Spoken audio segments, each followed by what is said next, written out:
Hollywood, California, Monday, July 5th. The Lux Radio Theater presents Robert Montgomery in Beau Brummel with Madge Evans and an all-star cast.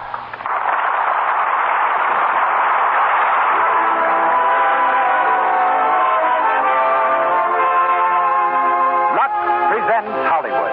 Our stars, Robert Montgomery, Madge Evans, Leo G. Carroll, Bramwell Fletcher, Jean and Kathleen Lockhart, and Edwin Maxwell. As special guests, we have Mrs. Wallace Reed, wife of the late idol of the screen. Mrs. Reed is associate producer of Monogram Studio. Our producer, Cecil B. DeMille. Our conductor, Louis Silvers. This program comes to you through the makers of Lux Toilet Soap as a means of showing you their appreciation of your pronounced preference for this fine soap used by 9 out of 10 screen stars. Here or at home, we extend to you a hearty welcome to the Lux Radio Theater.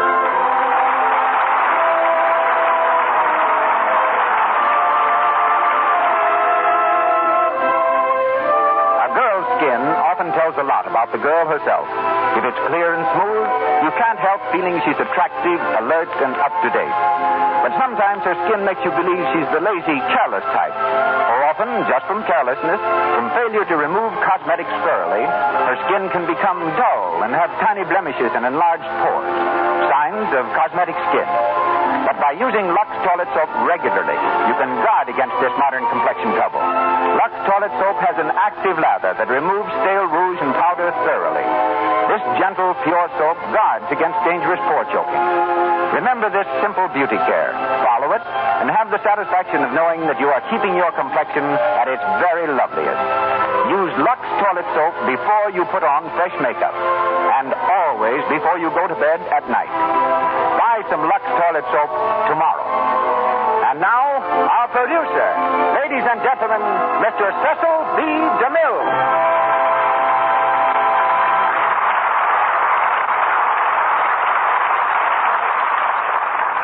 Greetings from Hollywood, ladies and gentlemen. For the truest portrait of George Bryan Brummel, look outside your window tonight.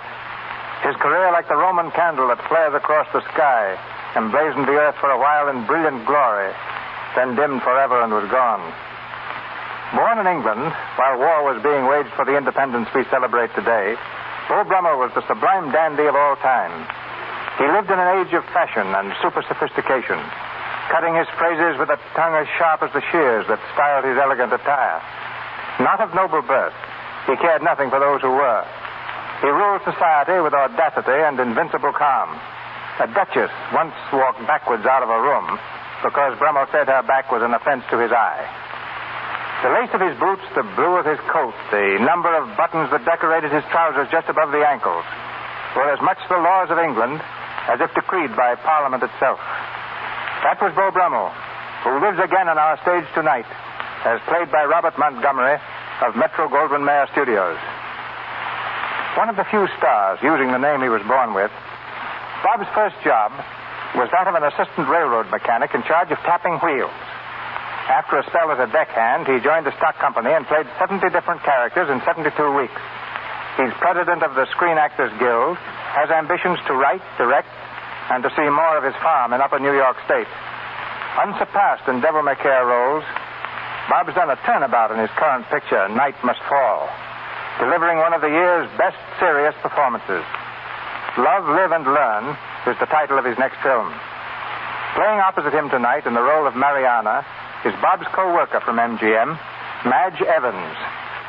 One of the best reasons why Hollywood is renowned for its beautiful women. An actress since childhood, Madge ranks high on the lists of the screen's most accomplished players. Our all-star cast finds Leo G. Carroll as Brummel's servant, Mortimer. Bramwell Fletcher as Reginald, Jean Lockhart as the Prince, Kathleen Lockhart as Mrs. St. Aubin, and Edwin Maxwell as Mr. Vincent. Somewhere in a distant corner of the South Pacific is Miss Amelia Earhart, who had planned at this moment to be on the stage of the Lux Radio Theater. I know everyone hearing me now joins in our hope that the rescuers of Miss Earhart and her navigator, Fred Noonan, will reach them swiftly and find them safe. I've just spoken with George Palmer Putman, husband of Miss Earhart, in Oakland. Considerably more encouraged than he was yesterday, Mr. Putnam says that after a careful check of all reports, he believes the flyers are on land. He adds that they have adequate supplies, which should last Miss Earhart and Captain Noonan until the arrival of rescue ships or planes. At the end of this hour, we have an important announcement for you. But now, on with the play, as the Lux Radio Theater presents Robert Montgomery and Madge Evans in Beau Brummel with an all-star Hollywood cast.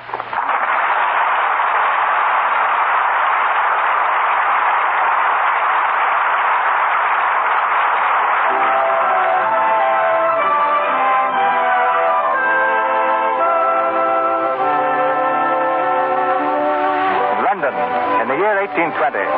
And our scene is the handsomely furnished dressing room of Beau Brummel. It's 11 o'clock in the morning, the fashionable hour of rising. Seated in front of his dressing table mirror, Beau Brummel appraises his reflection with a critical eye. His servant, Mortimer, hovers about, offering articles of dress and the gossip of the day. Will you wear the yellow waistcoat, Mr. Brummel, sir? A yellow waistcoat with green trousers? Really, Mortimer? Must I appear on the streets looking like a canary? Your pardon, sir. The tan waistcoat, of course, sir. With the brocade, please. And a ruffled shirt this morning. Yes, Mr. Brummel. Now continue. What further news in London? None of any account, sir. The Dowager Lady Slopington ran off yesterday with young Philip Pettibone. If it happened yesterday, it must be forgotten today. And Captain Badminton shot himself in the park last night, sir, after losing £10,000 at hazard. Oh, it was very stupid of him. He should have shot himself first. Is he dead, Mortimer? No, sir. Really? Well, he always was a bad shot. You'll find some of his IOUs among my papers. Return them to him cancelled with my compliments. He can use them for plasters. And who has called? Oh, nobody, sir. To be sure, there's been the usual crowd of people with invitations for dinners and balls, sir. Yes, of course. And the usual crowd of creditors with their bills and accounts. I said you were not able to see them because you had spent the evening with the prince, sir. Please, Mortimer, you must be more careful. Tradespeople are apt to look upon dissipation very differently from persons of fashion. You may say what you like about our plump friend, the prince, but handle me a little delicately, please. Your pardon, sir. Will you examine the bills, sir? Certainly not, Mortimer. Hide them away somewhere where I can't see them, and I shall feel as if they've been paid. Mr. Brummel, sir, there's one that came by messenger. A memorandum of your IOU for £1,000. The sum you lost to Lord Gainsbury 3 nights ago at the card table. Ah, the deuce, Mortimer. That must be paid today. It's a debt of honor. How can we get the money? I might try Mr. Abrams again, sir, but he was very difficult the last time. Mr. Brummel, sir, this can't go on much longer. No, I hope not. Everybody's pressing on you, and the only thing that keeps them off at all is your friendship with the prince. And if anything should happen to that... Nothing could happen to that, Mortimer. And if anything did, I should cut the prince and make the old king the fashion. If I might be so bold, sir, I've been wondering, Mr. Brummel, of the advisability of a rich marriage. Yes, it has occurred to me occasionally. In fact, it's passed through my mind quite recently that it might be desirable. Only to decide on the person really seems too difficult a task for me to undertake. You would not have me marry a mere money bag, Mortimer? But the great Mr. Brummel has only to choose, sir. Yes, of course. But one desires some sentiment. I wouldn't care to make a loan for life and give myself for security. Mr. Brummel, sir, have you ever observed Miss Mariana Vincent? Yes, I've noticed her in the park. Her person is perfect. Is her matrimonial figure as good? I believe it is £60,000, sir. But Mr. Vincent would be ashamed to offer so little to the wife of Mr. Brummel. I should hope so. But if Mrs. St. Aubyn should hear of this... Mrs. St. Aubyn has no claim upon you, sir. Her attraction for you is purely platonic. I've heard you say so. Quite true. And if you could present her to the prince, Mr. Brummel, don't you think a platonic friendship might spring up there? She's ambitious, is Mrs. St. Aubyn, but she's clever. She'd never forgive a slight. Well, we shall see. Mortimer, write a letter to Mr. Vincent. Make my proposal for his daughter's hand. Be mindful of your language and careful to accomplish it in the most elegant manner. And request an immediate reply. Yes, sir. But don't you think...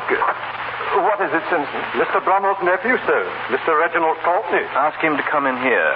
Mr. Courtney? Thank you. Good morning, Mortimer. Good morning, Uncle Beau. Reginald, please. You are evidently laboring under the impression that I'm a great distance off. Sorry, sir. Good morning, Reginald. Good morning. I hope you're well, sir. No, I've contracted a cold. Now, I suppose everybody will have cold. You can make anything fashionable, Uncle Bill. Yes. As well, Reginald, I'm delighted to see you. Thank you. The fact is, I've come on rather an important mission. Important? And I'm afraid it'll have to wait. What? Till after I've had my chocolate. But, Uncle Bill... Discuss important questions before breakfast, my boy, is savagery in the extreme. Sit down, my boy, sit down. Mortimer, have Simpson put another cup on the tray. And make quite sure. Another cup of chocolate, Mr. Reginald. No, thank you, Mortimer. Mr. Brummel, sir? One, Mortimer. You know I always have only one. Very good, sir. Well, Reginald. May I begin now? Yes, I think so. Well, Uncle Bill, I need your help and your advice. Yes, of course. You haven't got yourself in any difficulties, I hope? No, sir, not exactly. I'm glad. You're the one person in the world, Reginald, for whom I have any real affection. I should hate to see you involved in anything from which I couldn't free you. Well, what is it, Reginald? If you're in debt, I'll give you a letter to Mr. Abrams. If you're in the doldrums, I'll give you one to Mrs. St. Aubin. I'm in neither, Uncle Bill. I'm in love. Yes, that's worse than either. How do you know you are? Why, well, I feel it. I live only when she's present and merely exist when away from her. Reginald, don't talk like a family newspaper. Is your fair one possible? If you mean, is she a gentlewoman? She is, and besides, she's young and beautiful. Yes, of course she would be. But does she return your passion? She loves me, Uncle. Yes, of course she would, but... But her father doesn't. Ah, yes. He's refused to let me see her again. We have to meet secretly. But why? Because he has an eye on a title for her. He's rich enough now, and he's beginning to have social ambitions. That's all he cares about. But she doesn't care about anything. Only me. Reginald, you're more conceited than I am. Impossible, sir. No, I mean... Never mind. What do you want me to do about your little romance? I want you to help me to win over her father. I could do it, I think, if I were somebody in a social way. And you know everyone, Uncle Bill, all the way up to the prince himself. And the king. My boy, you shall have the girl if I have to plead for you myself. That will hardly be necessary, of course. Come back tomorrow, Reginald, and I shall make you the most talked of, the most socially prominent young gentleman in London. How, sir? How? I shall allow you to be seen with me in public. Uncle Bill! We shall walk together through the park. Yes. And be seen together at the coffee shop for a few minutes. Now, my boy, can anyone possibly do anything more for you? No, Uncle. Oh, yes, Uncle, you can do one more thing. I've left my purse at home. Will you lend me a couple of crowns? Reginald, you know I never use silver. It's dirty and it's heavy. Ask Simpson for a few guineas as you go out. By the way, Reginald, it's just possible that I may enter into the golden bands myself. I am thinking somewhat of a marriage with a certain young lady whose charms, strange to say, very much resemble those you would have described had I permitted you to inflict me. You marry, Uncle? You? You think I'm too old, perhaps? Oh, no, sir. Why, you're hardly over 40, sir. 36. Yes, sir. I'm very serious, Reginald. I think I may marry. Then, Uncle, I'm glad for you. Thank you, Reginald. Run along now. I have an early appointment with our stout Prince Regent. We're going to ride along the mall in his carriage. He thinks that jiggling on the cobblestones may reduce his weight. Good day, sir. And I can't tell you how much I appreciate being seen out with you tomorrow. Reginald, don't bombard me. Oh, good day, Uncle Bill. Good day, Reginald.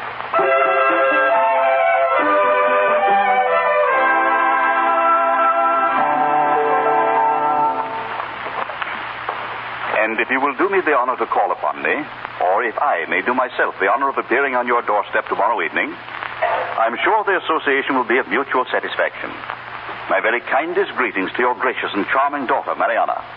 Signed, your most respectful and most obedient servant, Mr. Beau Brummel. Beau Brummel. You hear, Mariana? I hear, Father. You know what this means, I hope. He wants to ask for your hand. Of course he does. He doesn't say so. But look here. 3 times he mentions your name, asks after your health. There's no doubt of it, Mariana. Mr. Beau Brummel wants to marry you. Yes. Well, you're a cold piece of goods. Am I, Father? Perhaps it doesn't mean as much to me as it does to you. It means a social position in London second to none. That's what it means. Why, I may even be given a title. When you marry Beau Brummel... You mean if I marry Beau Brummel, don't you, Father? What's this? He hasn't asked me yet, and I haven't accepted him. Mariana, are you mad? Am I to work all this time to marry you into a decent name and have it go for nothing? We have a decent name, Father, and an honest name, too. Yes. And with a little luck, the name of Vincent will be known throughout the court. It's known there now, I think. Eh? They can read it on the buttons of their coats. My dear, I am not a tailor. I am a cloth merchant. You seem anxious to forget it these days. I'm not. I've been a cloth merchant all my life, and a good one. Is that a reason why I shouldn't be an earl? An earl? You are aiming high. Well, a knight at least. I don't hesitate to say it. Nor hesitate to use me to get it for you. Now, Mariana, what's come over you? Another girl would jump at the chance to marry Beau Brummel. Another girl may think that title and position are more important than love. Now I see it. That young fool Courtney. He's the one who's turned your head. I really believe you'd marry Reginald Courtney, a fellow without a shilling to his name, and pass up the greatest catch of the day, wouldn't you? Yes, I would. Well, you shan't. Do you understand? You shan't. I've forbidden him the house, and I mean it. Then I'll see him outside of the house. I have been seeing him. Mariana. I told you I would. I should know better than to demand things of you. Now I must ask you not to see Reginald Courtney. I ask you, Mariana. I'm sorry, Father. It's for your own good, child. Believe me, it is. And it's for your own good to consider a proposal from Beau Brummel. He's as penniless as Reginald. You know that. But here's a name. A name. Yes, a name for gambling, a name for philandering, a name for all the petty little vices that a man can have. Well, he won't make it my name. Because I won't have it. I won't marry him. And if he comes tomorrow, I won't even see him. Mariana, come back here. Come. I'm going to my room.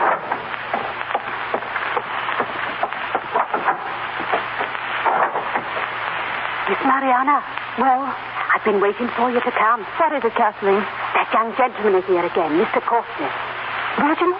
Where is he? In the garden, behind the tree, near the back gate. I'll see him. Wait here, Kathleen. Yes, Miss Mariana.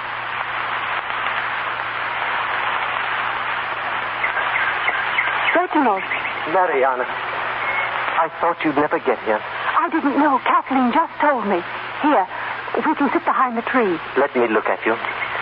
Oh, you're more beautiful than you were yesterday. I won't be if Father catches us. Come on. I hate skulking about like this, but I have to see you. I hate it more than you, darling. It's been horrible. Oh, Mariana. And now I suppose it will be worse than ever. It can't be much. What do you mean? Nothing. Has your father been at my throat again? As usual. He won't be for long. I've got a little surprise in store for him and for you.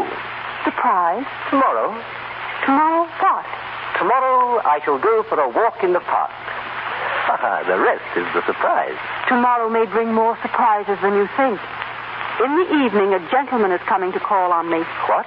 Oh, a very fine gentleman. A gentleman whose hair is curled in the latest mode, whose buckles even are the latest to be seen, who smells of the very latest perfume. Are you jesting, Mariana? Worse luck, I'm not. Who is the man? Why is he coming? Oh, let's not talk of it, Reginald. He wants you to marry him. That's it, isn't it? I suppose so. You must feel very flattered. A real gentleman. Reginald. It's a strange thing that he's allowed the front door while I have to sneak about hiding behind trees. That isn't my fault. Who is he? Does it matter, darling? I suppose you've sent your acceptance? Reginald, please, if I'd known you were going to act like this, I shouldn't have told you. Well, how do you expect me to act? Am I to stand by and watch some court dandy steal you away from me? He hasn't stolen me yet. Yet? Oh, I see. He might, though. There's a chance of it. I didn't say that. That's what you meant. Oh, you're unreasonable. You're not going to see him. You understand that? I won't allow it. You won't allow it? I'm a little tired of having my life routine by other people. I'm a little tired of being told what to do and what not to do. Hereafter, I shall do what I like. You refuse me, then? I shall do what I like. Very well, then. Marry him. Go on, take him. If you continue to act like this, I shall. So you marry to spite me. That's the kind you are. I've a mind and a will of my own. I shall marry whom I like, when I like, and where I like. Very well, then. I wish you happiness. Goodbye, Miss Vincent. Goodbye, Mr. Courtney. Reginald. Reginald.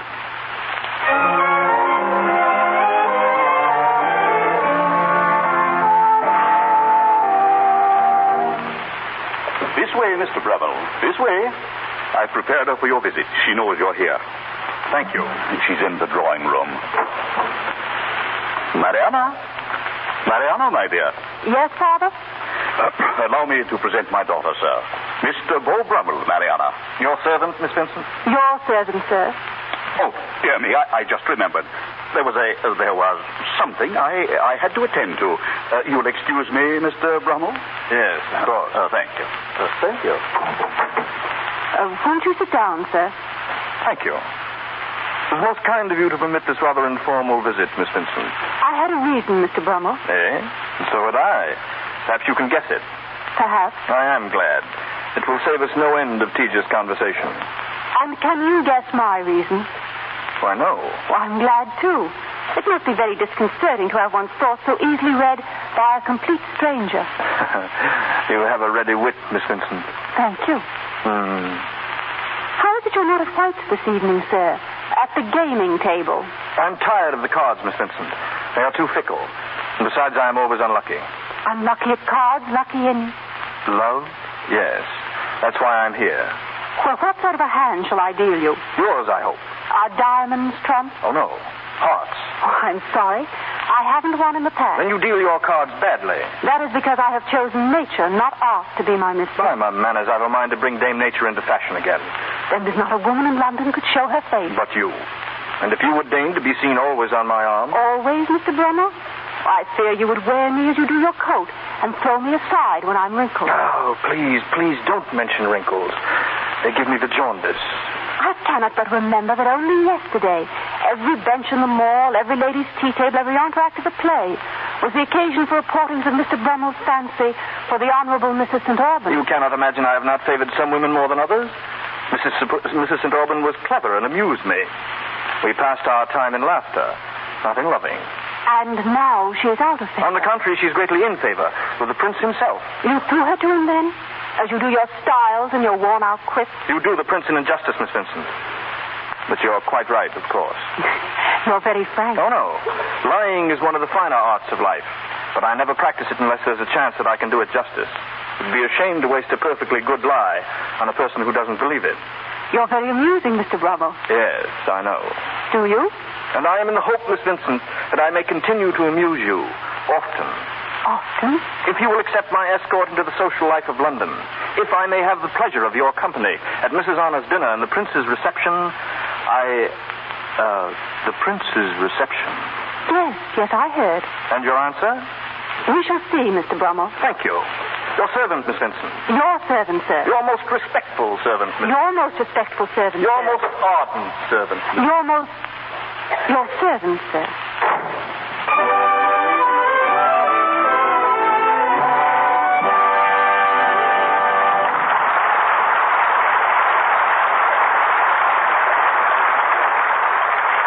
Beau Brummel continues in the Lux Radio Theater in a moment. In the meantime, let's imagine we're looking in on Stage B out on the Warner Brothers lot. Since 10 this morning, 64 girls have been rehearsing a tricky new dance routine. It's the last time through now, and the director is watching one girl in particular. Come on! Get your feet up! Come on, Kelly! Watch me and keep time! 1, 2, 1, 2! Now the finish! Right swing, left swing, together! Now, terrible. Okay, that's all. Everybody on stage in costume at 10 tomorrow. And Peggy Kelly, remember that foot change. Oh, boy, am I tired. I just hurt all over. Oh, me too. You know, I almost wish I wasn't going dancing with Jim. Ah, don't worry. Remember how Lux Toilet Soap bath peps you up. That's right, darling. Of course I feel brand new. The active lather of Lux Toilet Soap removes perspiration and every last trace of dust and dirt. It leaves skin really fresh, delicately perfumed. You're refreshed, daintiness is protected. Once again, Mr. DeMille. We return to Robert Montgomery, Madge Evans, and the story of Beau Brummel.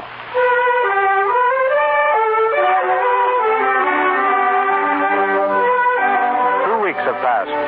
Having received no further word from Reginald, Mariana has permitted Beau Brummel to escort her about London. It's the afternoon of the Prince's reception.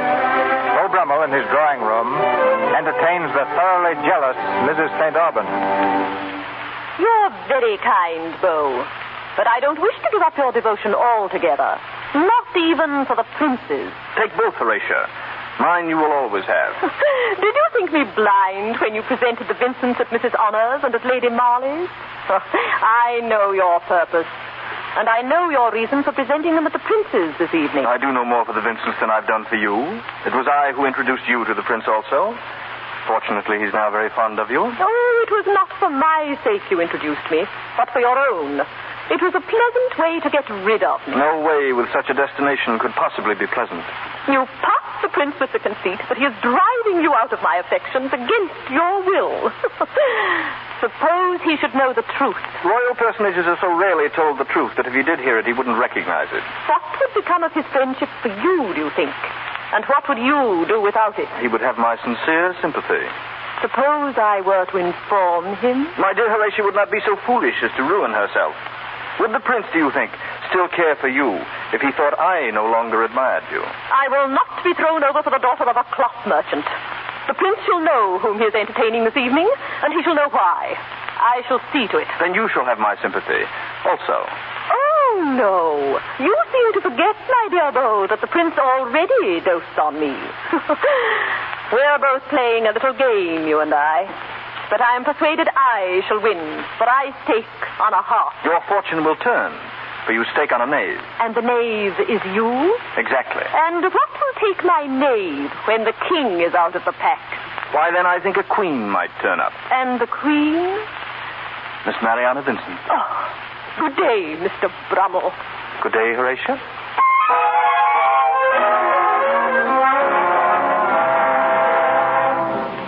And the silver coat, Mortimer. We must be at our best this evening. Quite right, Mr. Brummel. There's no telling what may happen. But I have a feeling, Mortimer, that our troubles are almost over. I hope so, sir. If Mrs. St. Aubyn doesn't cook your goose, sir. Cook my, Mortimer. Oh, forgive me, sir. If Mrs. St. Aubyn is not the cause of an altercation, sir. It's better, Mortimer. Thank you, sir. No, I think Horatia's day is waning and Mariana's reign begins. I shall tell her so this evening. She can't be entirely insensible to my regard, to my love. Well, strange to say, Mortimer, I begin to think I do love Mariana. Sir? Yes, I believe I do. And I think I love her madly. Yes. Yes, I do. I love madly.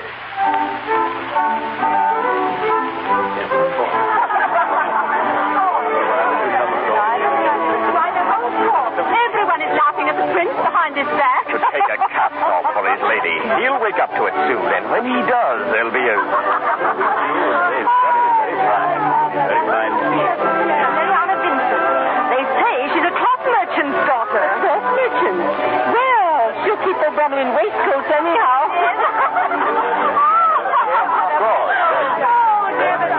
There he is, Phil Brummel, by the garden door with the Prince and the playwright Sheridan. The Prince knew what was going on under his nose. He'd give Sheridan enough for a new play. Make very much difference. What were you saying, Sheridan? I didn't hear you. I was saying, Your Highness, that there seems to be a lamentable lack of scandal and gossip these days. I really don't know what we're coming to, Your Highness. Quite true, Sheridan. The ladies have absolutely nothing to talk about, eh, Beau? Yes, Your Highness. Oh, Sherry, I hear the School for Scandal is to be revived. It returns to us every year like spring and the influenza. Yes, but it won't be played as it used to be. No, I hope not. Good, Beau. Good. As a matter of fact, I'm now writing a new play.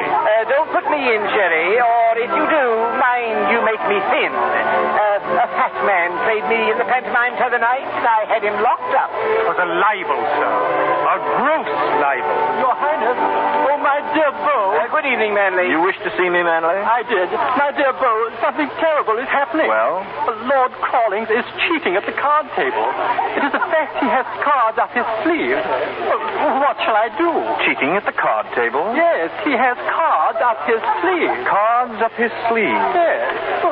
What shall I do? Well, if he has cards up his sleeve, bet on him. Oh, thank you. Good, Beau. Very good. I must remember that. Oh, I promised the next dance to Mrs. St. Aubyn. I really must go. Your pardon, Beau? Of course, Your Highness. I have an engagement myself. Mariana. Mr. Brummel. I've been waiting to find you alone. I I saw you come out in the garden. Yes, May I sit down? of course. Mariana, I'd like to speak with you seriously. To what purpose, sir? Or shall I guess again? To make a confession. You know it, perhaps, but I want to tell you myself. When I first asked for your hand, Mariana, I neglected to bring my heart. I admired you, yes, but I didn't love you then, not madly. You were right, you see. Diamonds were trumps. But my admiration deepened first into esteem, and then became more. Much more. There's my confession, Mariana. I sought only your fortune at first. Now I seek you. Mr. Brummel. Yet were you penniless. I wouldn't marry you. Oh. Because I wouldn't drag you down to share this miserable, uncertain lot of mine. That is the only reason, and it's a true one. I begin to believe in you. I remember no other word that you have spoken. May I kiss your hand? I think I'd rather you didn't. I believe you're right.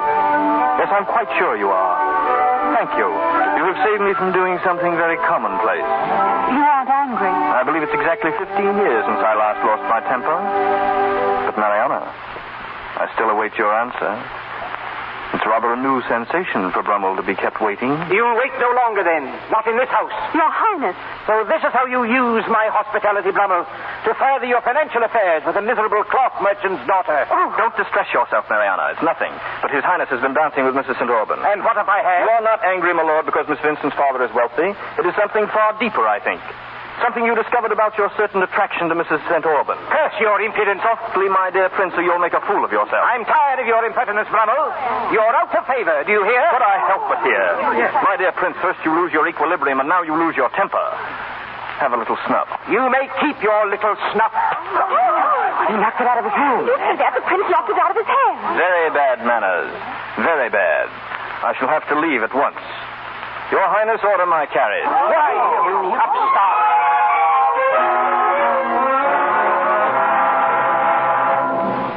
I tell you, Mr. Brummel, sir, it's the talk of all London.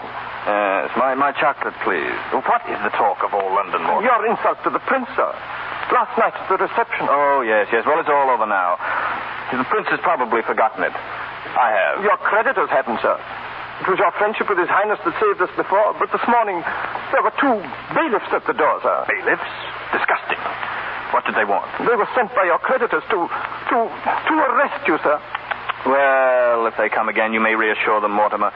You may tell them I have an appointment this morning with His Highness. Oh, have you, sir? No. But I'll be riding through the park with Mr. Sheridan. We're sure to meet the prince's carriage. We'll stop and talk.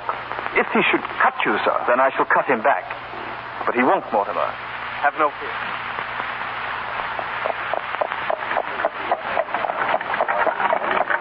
There it is. The prince's carriage. It's coming this way, Bo. Ah, yes, the prince. Dear fellow. Keep stopping. Thomas, stop the carriage. Good morning, Your Highness.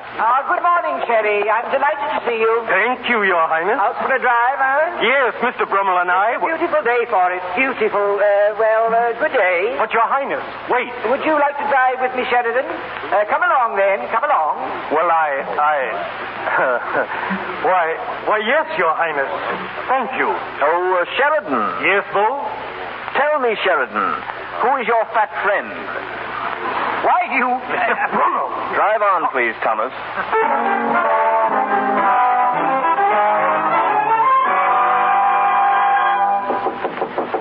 Mariana. Yes, Father? Mariana, you've heard the news? Yes. Mr. Brummel is a daring man. He cut the prince. Cut him dead, begad. And all for me. For you? Well, wasn't it? Beau Brummel is not the man to stand by and see his future father-in-law insulted. No, begad. He cut the prince last night, and again this morning. For me. I thought he did it partly on my account, Father. Yes, for both of us. But it's you alone who can repay him. I? With the money your dowry will bring him. Oh. With that, he can pay off his creditors and defy the prince. Without it, he's ruined. Ruined, Mariana. The bailiffs are at his door even now, and... Shall we go to him, Mariana? He needs his friends now, what he has left of them. And you owe him your gratitude. You owe him your sympathy. And they must take the place of affection? Yes, Mariana. You have no other attachments now. You've neither seen nor heard anything of that young scoundrel Courtney for weeks. Or have you? No. Well, then. Well, Mariana? You may order the carriage, Father. Thank you. Thank you, Mariana.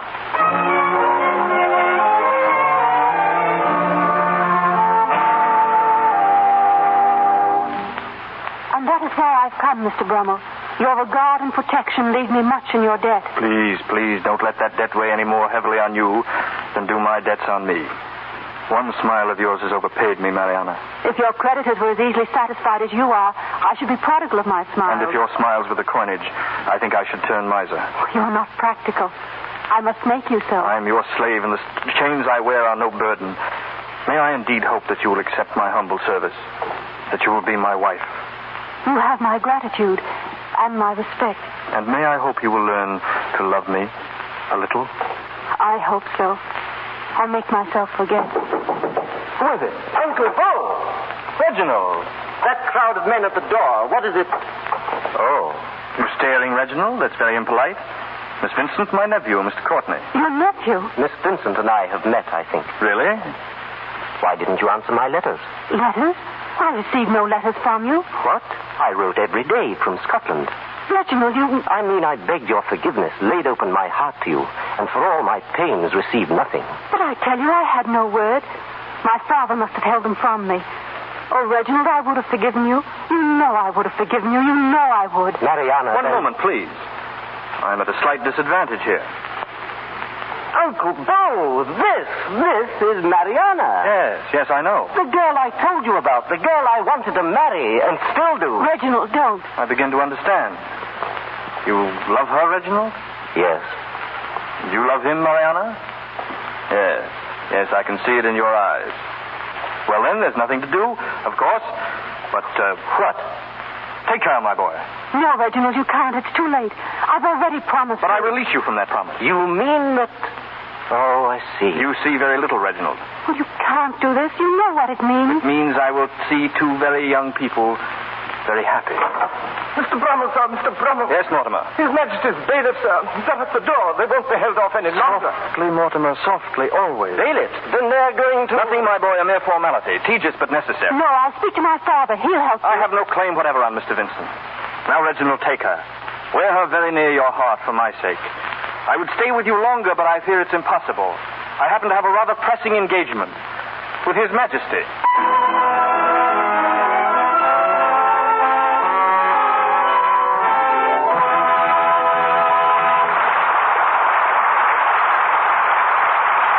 We pause for station identification.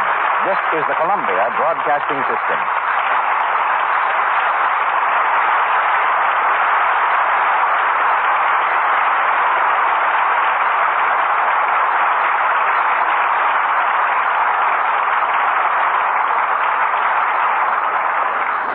Robert Montgomery and Madge Evans resume our play shortly. My association with the woman from whom we now hear goes back some 20 years, when the Clark Gable and Robert Taylor of the day was her late husband, Wallace Reed. I'd seen Wally playing the blacksmith in The Birth of a Nation, and lost no time in placing him under contract. It was then I first met our guest, Wally's wife, known professionally as Dorothy Davenport, one of the screen's important actresses and often his leading lady. Now an associate producer, she's one of the handful of women in Hollywood occupying a position of such responsibility. Mrs. Reed has just returned from 2 months in the Samoan Islands, where she took a production unit for Monogram's new picture, Paradise Isle. Thank you, C.D. And there, incidentally, I ran into a situation that I think should interest listeners of the Lux Radio Theater. Before I left for Samoa, I was advised to add soap to my stock of trinket, chewing gum, and whatnot. But the natives went for it in a big way. So, having been Lux-conscious for many years, naturally that was the soap I took in large quantities, expecting to make an especially good impression with it. To my surprise, the natives accepted my sweetly scented gifts most casually. But I soon learned why. Lux is always in stock at the Navy Commissary in Samoa and available at the local stores. So, you see Lux toilet soap, no novelty, even in the South Seas. The natives are accustomed to its use as we are here in Hollywood. What sort of motion picture actors did the natives make? Oh, excellent ones. But they're apt pupils at anything. The entire population of the village, in fact, we chose it as a base, about 150 strong, appointed themselves assistants and were very proud, serious, and efficient about their work. Our only real difficulty arose when we imported dancers from another village. They flatly refused to share honors, so close shop it was. But really, the Samoans are charming people. They're happy, generous, and most hospitable. Much too hospitable. What do you mean by too hospitable? Well, they continually had feasts in our honor, and as the unforgivable offense is refusing their hospitality, we spent many hours sitting cross-legged on hard floors, trying to toy convincingly with their most special delicacies. No feast there is complete without a pig, served definitely on the rare side. And their poi is really something. Sort of a saturate solution of squashed ripe bananas and coconut milk. Apparently, I got away with it, for I was duly and solemnly anointed chiefess of the village. A very nice occasion as the elements outdid Somerset Maugham. For 3 hours, I sat responding, via interpreter, of course, to flights of oratory while rain poured down my back and coconut oil down my face. So, they must have recognized your executive ability, just as we have in the picture business. But, Dorothy, can you tell us why there are so few women producers in films? Mainly, I believe, because, well, men have an instinctive and innate resentment against taking orders from women. After all, it's a natural reaction, for women have been on the receiving end since civilization began. Personally, my experience with men in business has always been pleasant. And I believe any woman can work successfully with men if she'll try to meet them on their own ground and get their slant on things. When business women learn to appeal to men's logic and instead of leaning on their chivalry, they get along lots better. It seems like a very good cue for me to get along. Thanks, CB, and as we say in Samoa, so far. So far to you, Dorothy.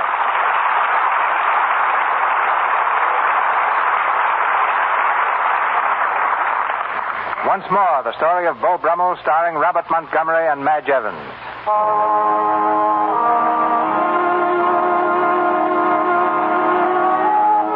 With the passing of the years, passes the reign of Beau Brummel. His friends have gone with his fun, and his elegance with his friends. In a poorly furnished lodging house in France, he makes a vain pretense at appearances, trying desperately to retain an outward show of his former glory. But his hair is gray, and his clothes long out of fashion show the wear of years. Mortimer, still faithful, stands beside him in the uncarpeted room. Well, Mortimer? No letters this morning, sir. Not even one? Not even one, sir. Unless we count the bill. Hardly. Will you have your chocolate now, sir? It's all we have, but it's something. And you've eaten nothing for days, sir. I'm not hungry, Mortimer. Oh, but, sir... I said I am not hungry. Could you make no further loans? No more, sir. I tried everywhere. No one will trust us anymore. Mortimer, what will become of us? Think what the finest gentleman of his time is undergoing. It's enough to drive one mad. Have you nothing more you could sell, sir? My last snuff box. You would not have me dispose of that, Mortimer? Paltry trifle that would bring nothing? No, there's nothing, Mortimer. Everything belongs to that wretched female creature who dignifies this hovel with the name of lodging. If only you would permit me to write to Mr. Vincent, sir. No. I've told you that neither Mariana nor Reginald must know. They're married. They're happy. Let them forget. Then the prince, sir. He's now in France, I hear. The prince is king. Have you forgotten? No, Mortimer. It's bad enough I've come to this level without having people know of it. We shall write to no one. Yes, sir. Ah, good morning. Good morning. Mortimer, it's our hostess, the landlady. Offer her a chair. I want no chair. Your Mortimer had better offer me some rent money, or out you go. I've warned you, Mr. Brummel. Your chair, madam. I'll stand. Then sit in it yourself, Mortimer. I cannot permit you to stand. You're tired. I'm so sorry, my dear madam, that I have nothing to offer you. The supplies for which Mortimer went out a short time ago have not yet arrived. Well, when they do, they'll not pass my door. I'll tell you that. Do, my dear madam, do help yourself. And speaking of helping yourself reminds me, would you mind returning some of my shirts? I'm sure you cannot wear them yourself. Mortimer? Yes, sir. How many were there in the wash last week? 12, sir. Yes, and now if you wouldn't mind returning... I'll do nothing of the sort. I'm sick of your fine manners. I want more of the money and less of the politeness. You mean, my dear madam, you want more of the politeness and less of the money? You pay me today, or out into the street you go. Your polite talk may do good there. It may do for the stone. but it will not do for the flesh. Not for this flesh. Pauper. Mortimer. Yes, sir. What did she call me? Pauper, sir. Pauper? She's right. And that's what hurts. Mortimer. Yes, sir. My snuff box, please. There's no snuff in it, sir. My snuff box, please. And my brown coat. I'm going out for a walk.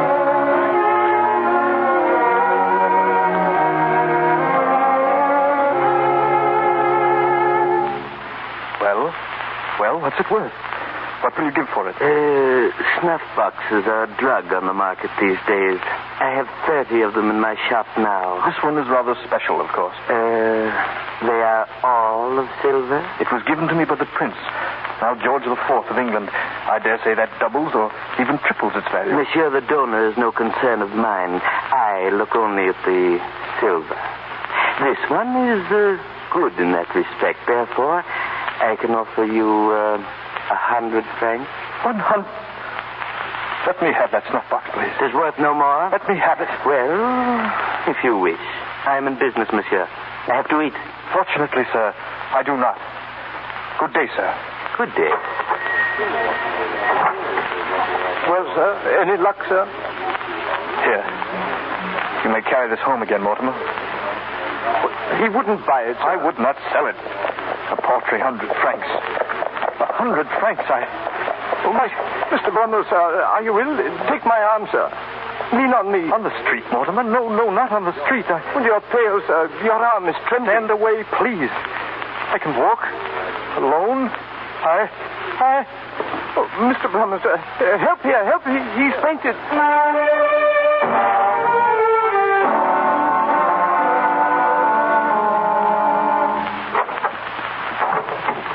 Well, doctor, is he any better, doctor? Very little. He's conscious now, but a little delirious, I think.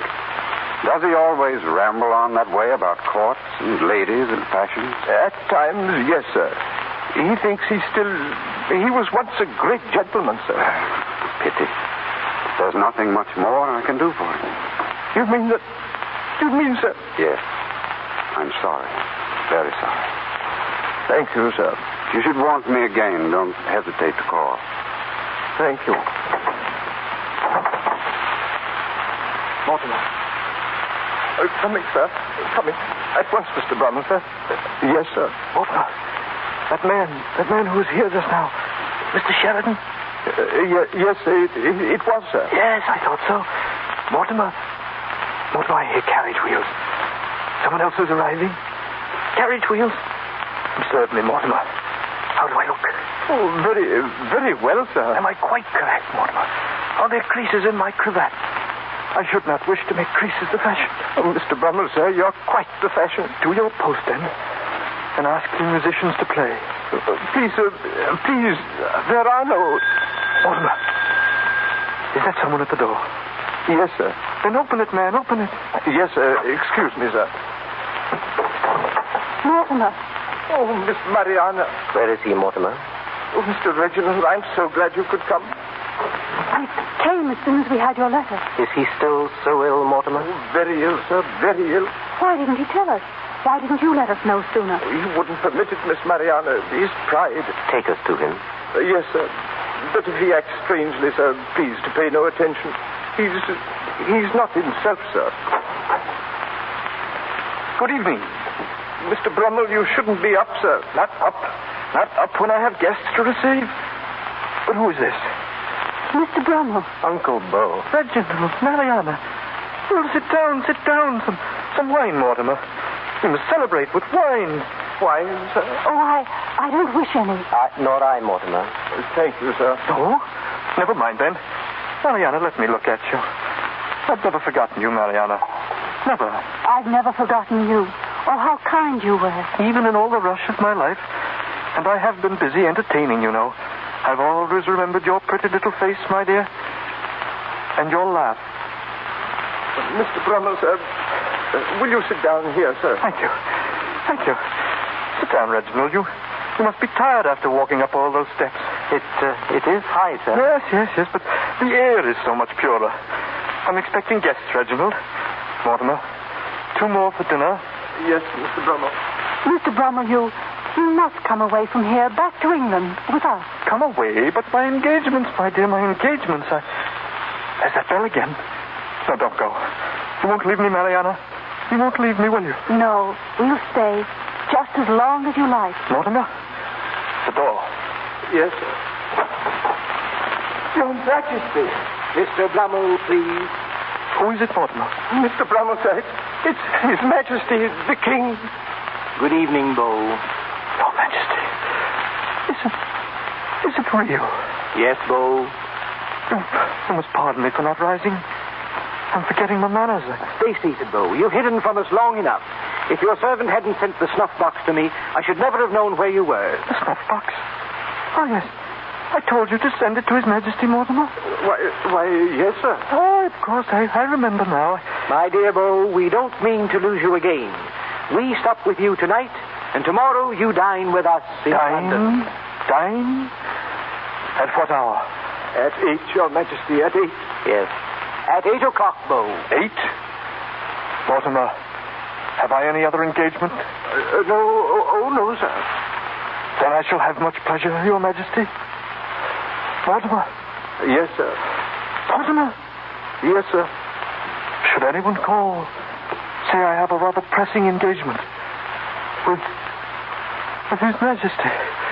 Bo! His engagement, sir. With Her Majesty even higher than you, sir. Oh.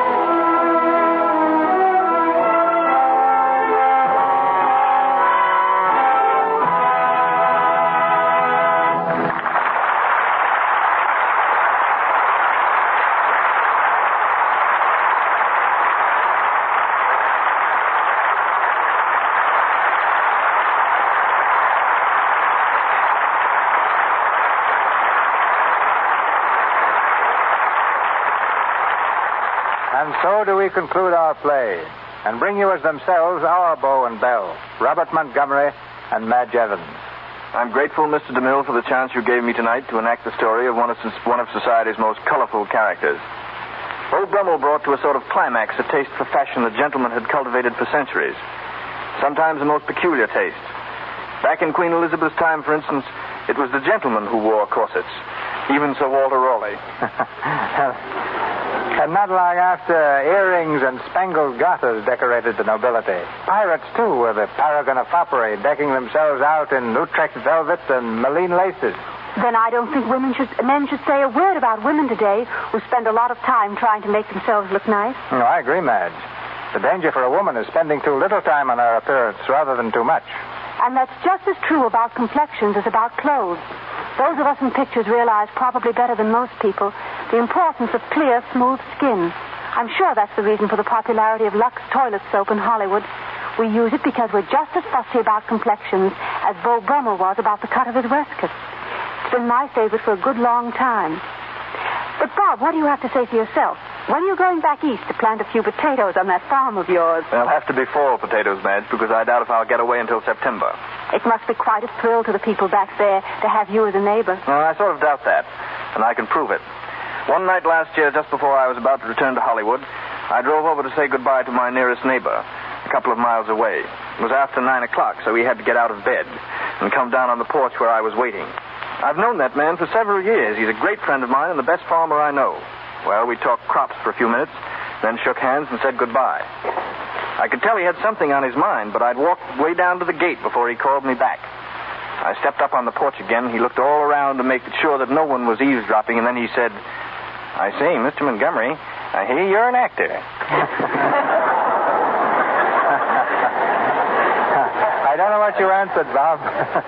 But if he's listening in tonight, he's learned that you're one of the best.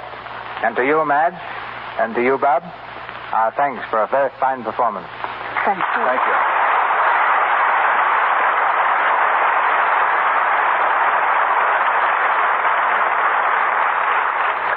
Thank you, Robert Montgomery and Madge Evans. This is your announcer, ladies and gentlemen, Melville Ruick. Mr. DeMille returns to the microphone in just a moment.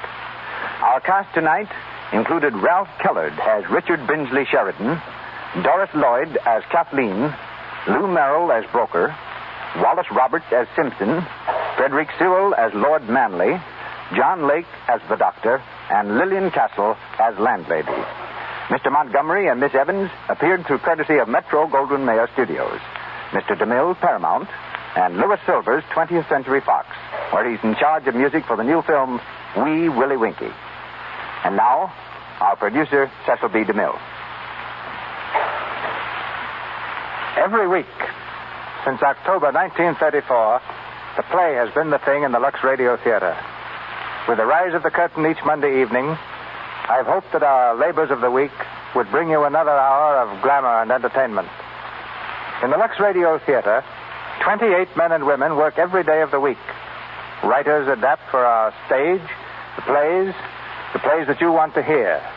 Casting directors comb lists of talent, securing the stars and supporting cast that will best fit the roles. Rehearsals are scheduled regularly. We work each week, not with the same cast and the same play, but with new people and new vehicles for every Monday night. In the past year alone, 1,072 parts have been enacted in the Lux Radio Theater.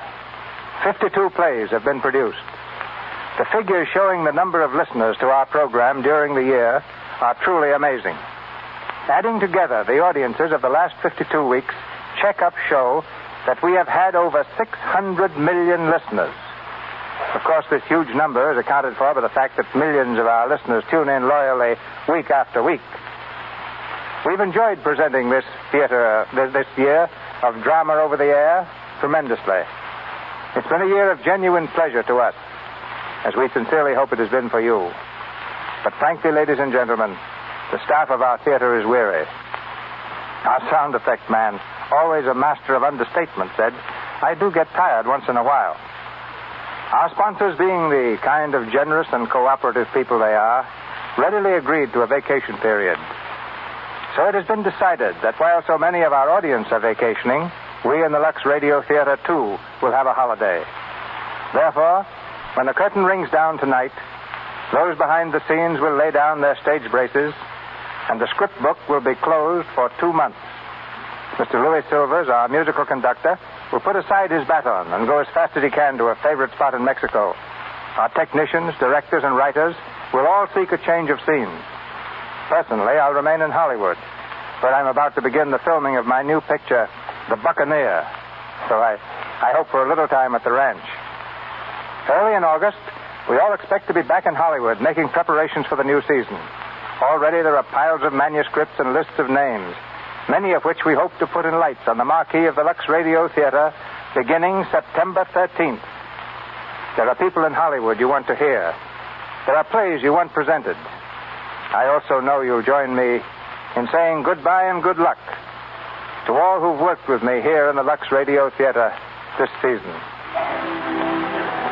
I don't ask you to think of us during the summer, but I'd like to suggest that in September you be prepared to hear from us again. On the 13th of September, the lights of the Lux Radio Theater will flash on. Our curtain will rise on a new season, and we'll be at work with renewed vigor and purpose at the most pleasant task I know, producing entertainment for you. This is Cecil B. DeMille wishing you a happy summer and saying good night to you